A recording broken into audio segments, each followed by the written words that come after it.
So today we're going to be talking about how to build travel history. Now, travel history actually helps you build trust, and it reduces the risk of visa refusals. And I'm going to be explaining how in today's video. Now, one of the reasons why people actually get their visas refused is because the visa officer does not trust your intention that you're going to return to your home country if they actually give you a visa to actually visit them. Especially countries like, the first world countries, in quotes, the US, Canada, Australia, New Zealand, the UK, Schengen, right? These countries, even South Korea, first world countries generally, they don't believe that you are going to come back to your home country. You want to leave their country if they actually give you visa. And one of the ways to actually get them to trust you is to build travel history before you apply to them, right? So the fact that you've been to a country and you came back, you've been to country 1 and you came back, country 2 you came back, country 3 you came back, 24 you come back, it becomes easier for them to trust you because the fact that you've been to these places and you returned is actually a plus for you. As a matter of fact, when I was refused a French visa the first time, the second time when I applied, I made the argument in my cover letter.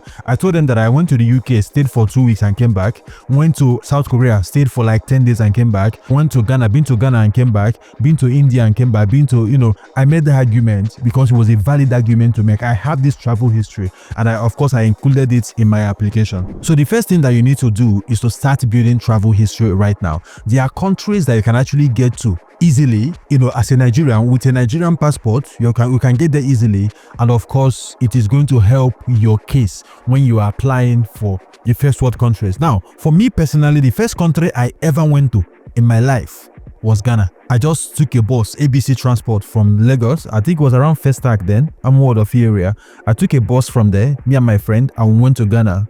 Stayed for like a week or so, a weekend in Ghana, and came back. So I think I went to Ghana a couple of times after that and came back before I applied for my Indian visa as a student. So I went to India, came back.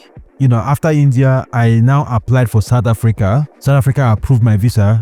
India was the first ticket visa I got on my passport. Then I approved for South Africa. It was on this particular passport. I've already renewed. Yeah, this is it. So this was in 2021. I went to South Africa in 2021, right? So when I came back from South Africa, I went to Kenya, came back, then UK, came back, and it became easier for me, right? So if you want to build travel history, just like the client I had a consulting session with yesterday, he told me that he wanted to travel with a wife and build travel history, right? And my advice was travel to some of these countries that has very low barrier to entry for Nigerian passport holders. We need to play smart, right? So what do you do? Number 1 on that list is Ghana. Ghana is visa free for Nigerian passport holders. So you can basically take a flight from Lagos or from Abuja and land in Accra less than 1 hour. Stay in Ghana for a few days and come out. Now what's going to happen is that they're going to stamp you in and out on your passport, that you've been to Ghana. So when you're applying for a visa and they ask you which country have you been to in the last 10 years, you can actually list this with proof that Ghana is number 1. Now, Kenya is another country on that list. For Kenya, what you need to do is to go to their website, apply for a electronic travel authorization, something like, I think it's like $50 or so, right? Just pay it and print out the ETA instantly. And of course, you can board a flight and go to Kenya, stay in Kenya for a few days and come back, right? That's how you build travel history so that the visas will be easy, very easy for you to get. Another interesting country you can actually go to is Rwanda. Rwanda has cancelled visa for all African passport holders. So you can basically take a flight right now with your passport, go to Rwanda, spend some time and come back. So I've mentioned Ghana, Kenya, Rwanda. These are very interesting destinations that you can actually go and come back. Now, there are some other countries outside of Africa that you can also visit easily. An interesting country is Dubai and Qatar. For Qatar, all you need to do is to just go to their website, fill a form, upload your passport data page and pay a fee. I think it's like $20 or so, and you get an authorization to visit Qatar. Easy peasy. As a matter of fact, one of the consulting sessions I had with the client was that he was trying to build travel history and he wanted to go to Qatar. So I promised him that I'm going to be making a video where I actually show you guys how to actually apply for a Qatar visa. Maybe I'll actually apply for a Qatar visa myself and just document the process so that you guys will see how it's done, right? So I'm going to be doing that. If you're also interested in seeing that video, let me know in the comment section and I'm going to make it happen, within this week. I'll make it happen.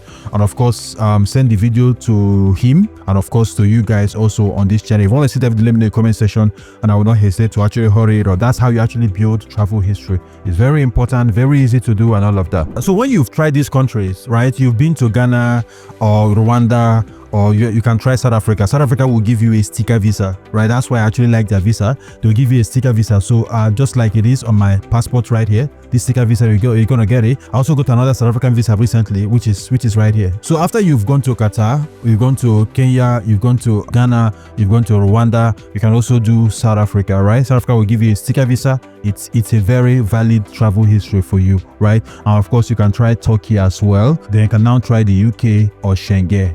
That way, if you're filling a Schengen visa and they tell you to list the countries you've been to in the past 5 years or in past 10 years, you can list all of these countries with dates. And in your cover letter, you can make the argument that you have been to these countries and you have never overstayed your visa. And there's no reason that you start overstaying your visa right now in France, right, or Italy or wherever, or even in the UK. So that's how you actually build travel history. It gives you more credibility so that the visa officer would actually get to trust you because you actually left your country and you came back. It is possible to get a UK visa, a US visa, or a Schengen visa, or Australian visa on a fresh passport, on a virgin passport. It is very possible, but the probability is actually a lot lower than that of somebody who has travel history. So do not say because so and so person went and they got their, as a matter of fact, my younger sister, her first travel was UK and she got that visa approved, right? She applied for a tourist visa to the UK. She has never been anywhere. It was her fresh passport and she got that visa approved. Maybe because I was involved, right?